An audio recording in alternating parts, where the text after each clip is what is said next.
Hey everyone, if you're just stepping into a new role managing a distributed team, or maybe you're a brand new remote staff member yourself, consider this explainer your absolute go-to onboarding module for mastering digital presence and professional etiquette. I'm going to be acting as your leadership coach today.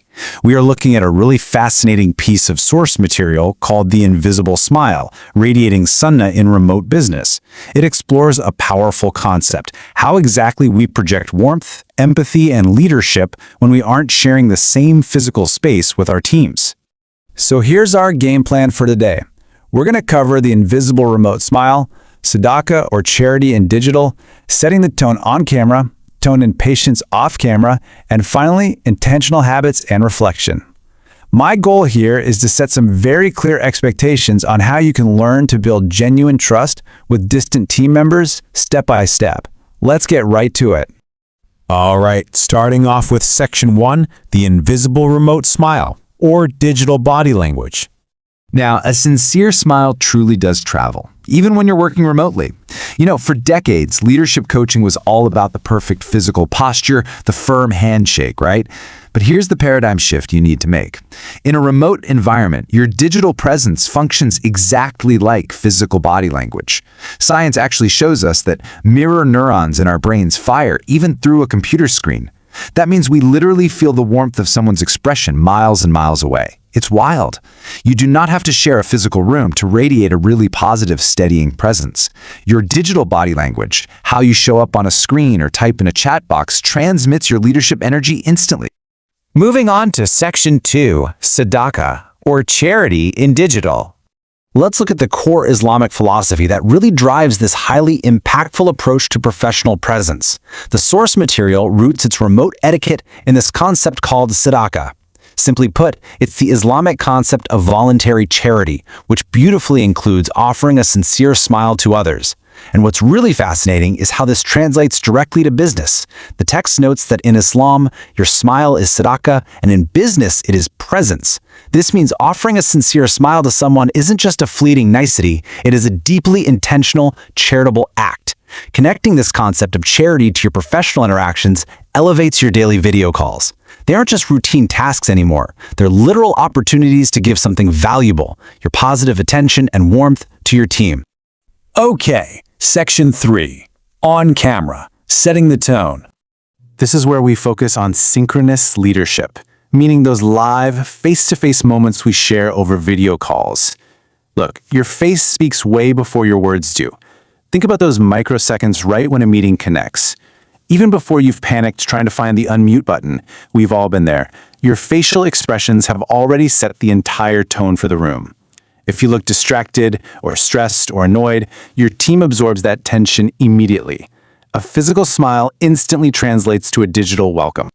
On the flip side, a calm, welcoming expression communicates two absolutely crucial things. You are respected and you are valued. This visual warmth builds trust so much faster than any perfectly crafted pitch ever could. As a remote leader, framing patience and calm as your default expressions are just essential traits. And hey, this isn't only about internal team dynamics. Consistently bringing warmth to your communication helps build serious, long-term client relationships too. Clients want to work with people who make them feel at ease. That steady, welcoming look is directly tied to long-term client retention and satisfaction. Next up, Section 4, off-camera tone and patience. Because off-camera communication, our emails, our Slack messages, our project board comments, is just as vital to our digital presence. The rule here is simple. A cold reply closes doors, but a warm, thoughtful reply builds loyalty. Let me describe a story where intentional kindness completely improves a difficult remote interaction. Imagine the team member misses a really stressful project deadline because of a sudden technical glitch. A cold manager might just fire off a sharp message. "Why isn't this done?" Instantly, that cold reply closes doors. Anxiety spikes, and everyone gets defensive. But a warm manager, they inject intentional kindness. They message with a supportive tone. Maybe something like, "I know we're under the gun. How can I best support you to get this over the finish line?" That warmth completely shifts the dynamic from panic to partnership, proving that kindness literally creates lasting professional loyalty. To make this super practical, here are 3 specific examples of using warm language in daily team emails. First, instead of just saying, "Fix this," try, thanks for flagging this. Let's figure it out together. Second, instead of, where's the update? Try, I appreciate your hard work on this so far. What's the latest? And third, when assigning a heavy task, simply add, take your time reviewing this and let me know if you need help. Small tweaks, massive difference. So how do we systematically evaluate ourselves? Well, here is a quick checklist for evaluating tone in your written messages. You need to check your tone, evaluate your patience, review how you actually respond to messages, and assess how you handle pressure without spreading that tension around. I really want to speak directly to the managers tuning in right now. Maintaining empathy during stressful project deadlines is your absolute highest calling. During high-pressure team crises, you need to demonstrate empathy by buffering the stress, not amplifying it. Seriously, before you hit send on that urgent email, take a breath. Make sure your written smile is present by validating your team's effort before demanding results. I actually want to pause right here for a second and just let this quote really sink in. Remote work does not remove human connection, it tests it. Wow. The distance of remote work is absolutely not an excuse for emotional distance. The stakes of maintaining remote etiquette are incredibly high, and the true test of your leadership is whether your humanity can bridge the gap of a Wi-Fi connection. And that brings us to our final part, Section 5, Intentional Habits and Reflection. So how do we turn all these abstract concepts into real, actionable daily habits? Here is your daily habit checklist to proactively track your warmth. Step 1.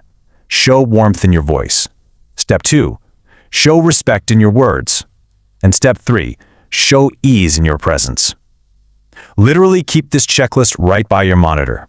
Every single morning, ask yourself, am I speaking with warmth today? Are my chat messages respectful? Am I projecting a calm ease when I log onto a meeting? Consistently hitting those 3 steps is the hallmark of an exceptional remote leader. Because at the end of the day, people remember how you made them feel. The source text beautifully points out that a professional breakthrough often begins with something as simple as a charitable smile that your team can feel, even if they can't physically see it. That charitable presence, that intentional warmth, that is what builds lasting, high-performing remote teams. So I want to leave you with this provocative self-reflection question. It really is the ultimate metric for your remote leadership etiquette. Whether in person or online, how do you make your team feel? Take a little time today to genuinely ponder your own impact. Just look back at your last few emails or your last video call. Did you leave them feeling stressed or did you leave them feeling valued? Thanks so much for hanging out with me for this explainer. Now go out there and lead with presence.